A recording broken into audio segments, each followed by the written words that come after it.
मैं Hrithik horror comics में आपका स्वागत करता हूँ। मैं वापस लेके आ चुका हूँ रक्त कथा का पार्ट 2। और जिन्होंने हमारे पहले वीडियो रक्त कथा पार्ट 1 नहीं देखे हैं, लिंक नीचे डिस्क्रिप्शन में है, जाकर देखिए। उस वीडियो को लाइक कीजिए, शेयर कीजिए और हमारे चैनल को सब्सक्राइब कीजिए। तो चलिए वीडियो को स्टार्ट करते हैं।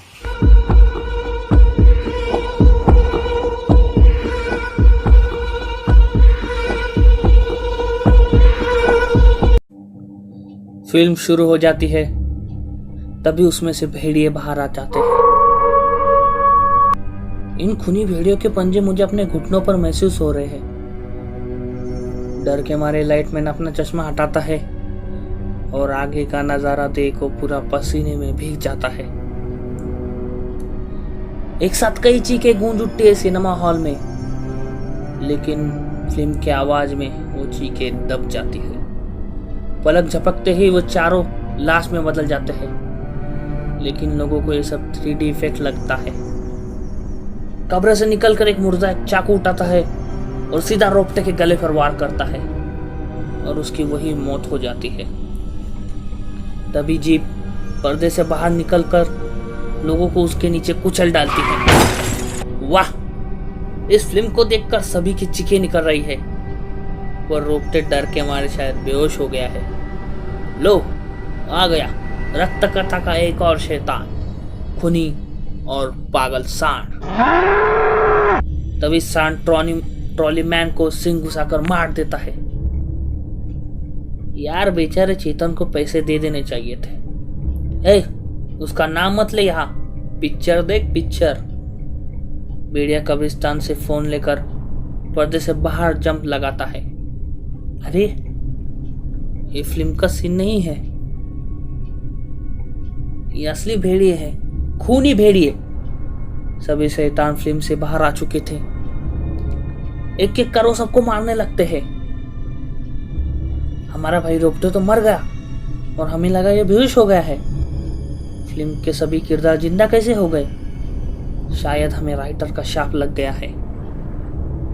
करण कार में जाते वक्त समझाता है कि लोगों को सच्चाई मालूम नहीं पड़नी चाहिए। पहले दिन की कमाई करोड़ों में होगी, और अगर कोई पूछे तो हम इसे 3D का भ्रम कहेंगे। रिपोर्टर के पूछने पर यह सब 3D की वजह से हुआ है। ये एक लाजवाब हॉरर फिल्म है जिसके असर से लोग इसे सच समझ बैठे और थोड़ी सी दुर्घटना हो गई। थोड़ी देर बाहर राम से आकर कहता है कि फिल्म के सारे लोकेशन तो है, लेकिन उसके सारे कलाकार गायब है, वही जिन्होंने थिएटर में उत्पात मचाया था। फिल्म पूरे बॉक्स ऑफिस में करोड़ की कमाई करती। अगर उसे 50 लाख दे भी देते तो ये सब नहीं होता। तभी वह खंजर आता है। तुम्हें जो भी करना था वो तुमने कर दिया, अब मेरी बारी है। और वो रामसे को मार डालता है। वो दोनों थिएटर की तरफ भागते हैं। थिएटर में क्लार्क ब्रदर्स के होश उड़ जाते हैं। फिल्म के सभी लोकेशन तो थे, लेकिन उनमें कोई भी जिंदा आदमी या जानवर उसमें नहीं था। अरे बंद करो ये सीन, ये तो आगे जा रही है। तभी अरे कोबरा बाहर आ रहा है, प्रोजेक्टर को जल्दी से बंद करो। लेकिन कोबरा रॉबिन को काटता है और उसकी भी वही मौत हो जाती है। करण फिल्म को जला डालता है। तभी खंजर वहां आकर करण को भी उसके खंजर से मार देता है और वो धीरे धीरे गायब हो जाता है। शायद शैतानों का खौफ खत्म हो गया। तभी हॉस्पिटल में, अरे ये कौन सा फैन है? बहुत अच्छा लग रहा है। शायद कोई पेशेंट भूल गया होगा। वो नर्स को कुछ दवाई लिख कर देता है और उसमें से एक इंजेक्शन वो अभी उसको देने वाला था। नर्स को वो जज राजन का किस्सा भूलने कहता है और बदले में 2 लाख रुपए देता है। वो तो मैं कब से भूल गई सर। चेतन तो कुछ नहीं भूला था। सबने मुझे धोखा दिया। पहले कार्ल ब्रदर्स, फिर डॉक्टर, सबने धोखा दिया। वो पेन मैंने ही डॉक्टर के पास छोड़ दिया। अब वो ही उसका न्याय करेगा। मेरे बेटे, मुझे माफ करना।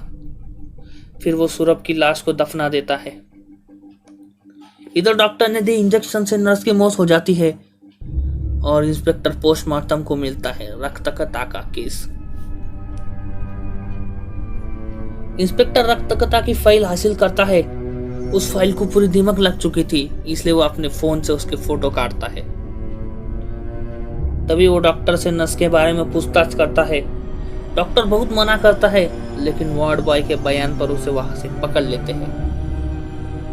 डॉक्टर वही बेहोश हो जाता है और उसका पेन वही गिर जाता है। तभी एक अनजान आदमी उसे उठाता है। कलम ने डॉक्टर साहब को उनकी मंजिल तक पहुंचा दिया, मगर न्याय होना अभी बाकी है। और इधर इंस्पेक्टर के दिमाग में एक ही सवाल खटक रहा था। फिल्म की स्क्रिप्ट जिसके कैरेक्टर जिंदा होकर सबको मार रहे हैं, एक अनुभवी डॉक्टर जो गलत दवाइयां लिखता है, और दोनों के लिखावट में खास चमक है। शायद दोनों एक ही पेन से लिखी गई है। इंस्पेक्टर डॉक्टर खरे से पेन के बारे में पूछता है, लेकिन पेन उसकी जेब से गिर गया था। फिर वो चेतन के बारे में पूछता है। ये सुन डॉक्टर डर जाता है। हाँ, अपने बेटे के लिए उसने अपनी किडनी दी थी, मगर उसका बेटा बच न सका। और अपने बेटे को दफनाने के बाद पता नहीं वो भी कहाँ चला गया। इंस्पेक्टर सूरभ की लाश को कब्र से काटता है, लेकिन उसका तो कोई ऑपरेशन हुआ ही नहीं था। फिर चेतन की किडनी किसे लगाई गई? चेतन की किडनी लगा गई थी जज राजन को।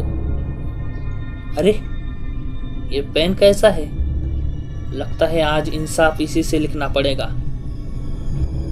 राजन डॉक्टर खरे को आंखों ही आंखों में फिक्र न करने की गारंटी देता है। सुनवाई जल्दी ही पूरी हो जाती है। इस केस में कोई दम नहीं है। वो पेन जज के पास कैसे पहुंच गया? जज अपना फैसला सुनाता है। सभी तो सबूत को डॉक्टर के गुनाह को साबित करता है, इसलिए मैं इन्हें फांसी की सजा सुनाता हूँ। ये सुन डॉक्टर और इंस्पेक्टर दोनों ही हैरान थे।